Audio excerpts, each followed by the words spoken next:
Hello and welcome back to Sumo Strategy. This is going to go the round by round that we had the first one. I released another video that was kind of like a whole sumo with some voiceover, but that seemed like it was kind of hard to digest some of the ideas and principles. So I'm going to take some time in this round to go over and even highlight kind of what I'm looking at and what my thought process is around when it comes to playing a sumo bar round by round. And I took a round where, of course, I lived the entire time and I didn't have an unfortunate death happen to me like it sometimes does, most of the time does, in Sumo Bar. At the start of the round, we can see all 8 players going for space. Already, this is something that we need to look at because you do want like a bit of this somehow. So I actually take an early turn here that's kind of away from the center. And I do this as a way of setting up safe space for myself. My whole idea is to take this space and I'm leaving the center for everyone else because I can get it on my next rotation kind of around, and I'll show you that as we move on. So you'll see here, Duvius, who's spawning to my right, tries to turn back in to that space. So he really wanted to go like in here, but since I had made this early turn, I'd cut him off. So now he's forced to either take all of this space or even go back into the center and take some space here.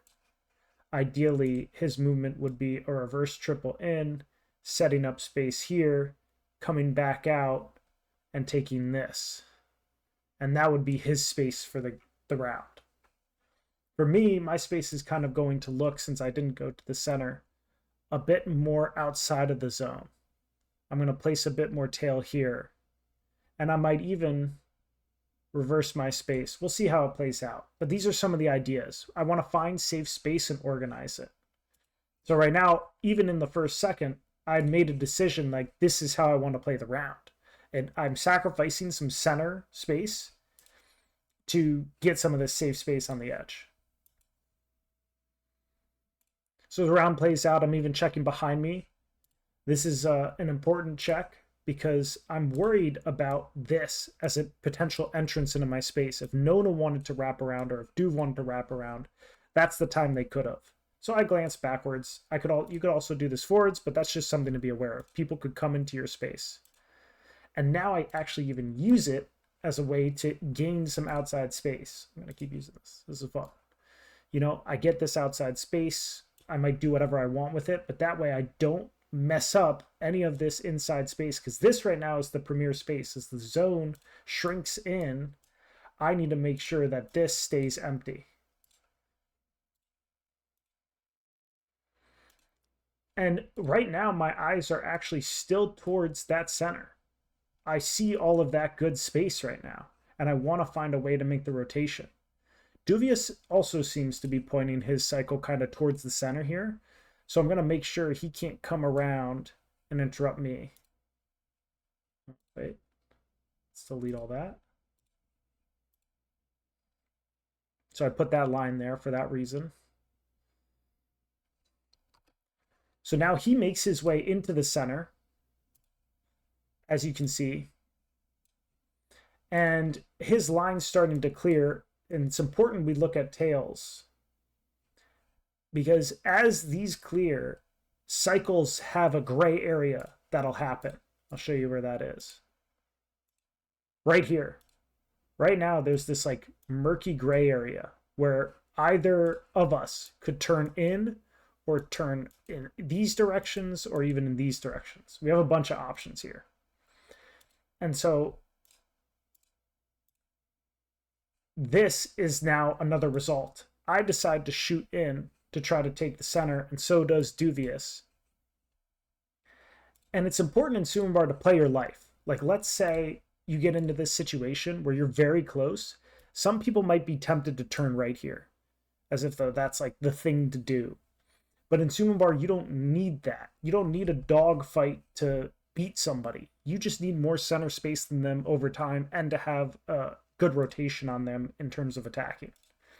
So instead, what I really should look to do here is either feint out, or just even the safest play is, since I'm slightly ahead of him, I can just drive straight and take this space through the back and tunnel out. Let's see what I decide to do. So I do something that was reacting upon his turn. He had decided to turn back, and so I take that triple and now can even take more space. He saw that I was slightly ahead of him and didn't want to take that dogfight chance where my turn kills him. So now I get to take the center. And if you're wondering why, oh, you just talked about going into the center. Why didn't you go into the center? Well, this is something that I'm watching. Hopefully, boom, I glance. Okay. This is something that I'm actually watching.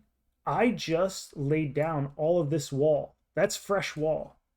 And Duvius, if you think about it, doesn't really have a way in because this tight and then a triple around. So he's also closed off his space. So what I actually have right now is a shield in this direction, but his line also acts as a shield in this direction for me acquiring space. And I'm going to use that to my advantage. I don't want to lay a wall on his line, have it disappear, and me lose space when I can gain it. And this is something that's very important. So you'll watch me. I'm watching his tail as it clears. I want to make sure I'm behind it so I'm still safe, so it acts as a shield from other players like Nelg, DGM, Danny, Bozo. And I can still get this space. So I also even go behind his line now further because I see over in the top right, I don't know if you all can see this, but Lava's dead. So this orange line is a dead tail. That means that there's no orange player to worry about, might be shooting into my space and cutting me. And this line now acts as a guard against Nelg. So now it's not even the green line I'm using as protection, it's the orange one.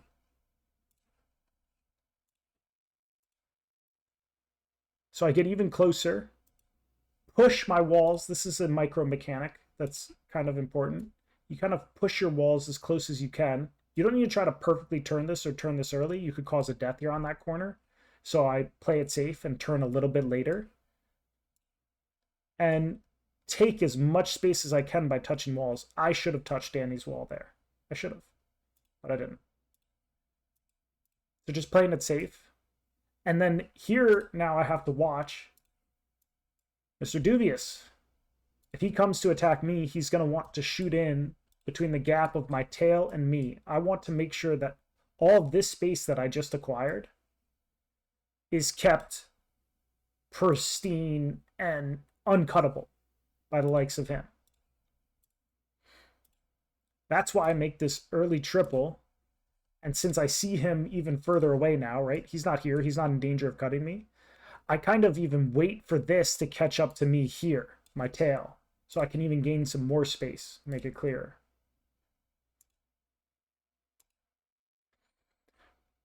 And so he was actually going to try for a cut. And I think he would have gotten it if he had lived the turn, because I had such a gap in my tail. That's something that'll happen commonly in Sumo Bar. That's the way to cut somebody in Sumo Bar, is when they have a gap between them and their tail. Ideally, most players will stay behind their tail. But you can see if they're safe, there's going to be this gap. They're not near their tail. And so it's kind of like a dance of like, can I be behind my tail or can I expand? There, he went for an aggressive attack. I think he had misbinded here. We can see like a little stab there. And then he killed himself on a wall that doesn't exist there anymore. But it's like those little moments that if he had made that turn well, he cuts me there. And I have to do a lot more to keep my space and keep my life.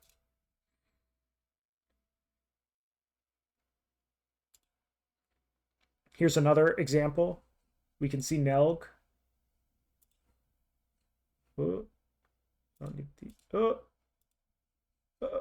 we see Nelg. See me.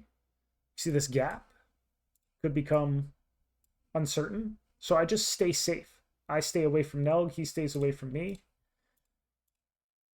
He tried to shoot, potentially. Maybe bait me out in a dogfight, but I stayed safe. Gave him some of that space. I'm like using that. It's tough with this. Gave him some of this space if he wanted it. And just let that shrink. I don't have to keep all my space. I don't have to follow my tail to a T. I need to react to when my opponents are around me. And when they're not. So this is how we expand. This is how we take space. Now, there is literally no one I can see over in this area.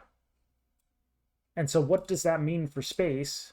It means I can expand. This is also why I'm glancing. I'm taking stock of every single person still alive and how far away they are from me. So I can have all the space I want in the round. Then I just expand. Bozo dies. I'm even looking at his space to see if I could expand into it. And even here, I do a good example of staying behind my tail.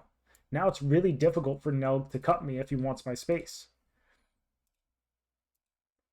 And Nelg does a good job of what we call rotational attacking. He traced my tail as I'm behind it. See how he's like slightly ahead of me here and way ahead of my tail? That's him taking more space for himself. So I give up that space. I don't need to get cut by Nelg. I just want to keep the center. That's how I'll win. And I go further in here to potentially get a kill on Danny as she's coming. Because I can stab this line and force her through a tunnel. And maybe that gets a kill.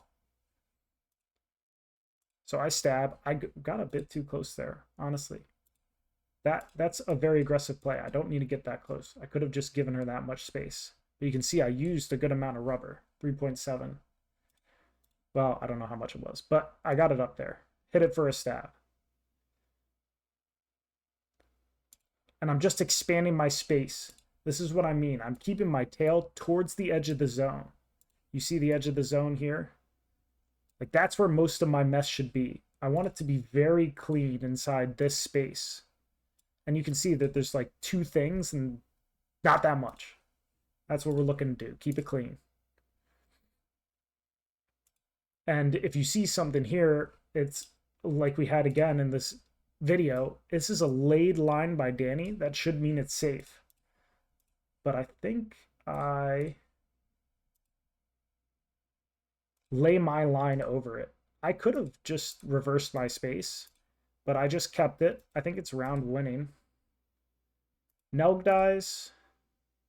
Danny dies on the edge, and we win the round. And it's just a maze for fun.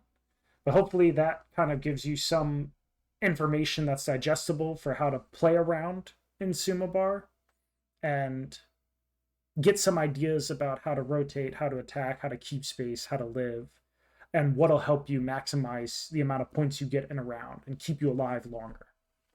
Let me know if that was more digestible, and yeah, see you for the next Sumo Bar strategy.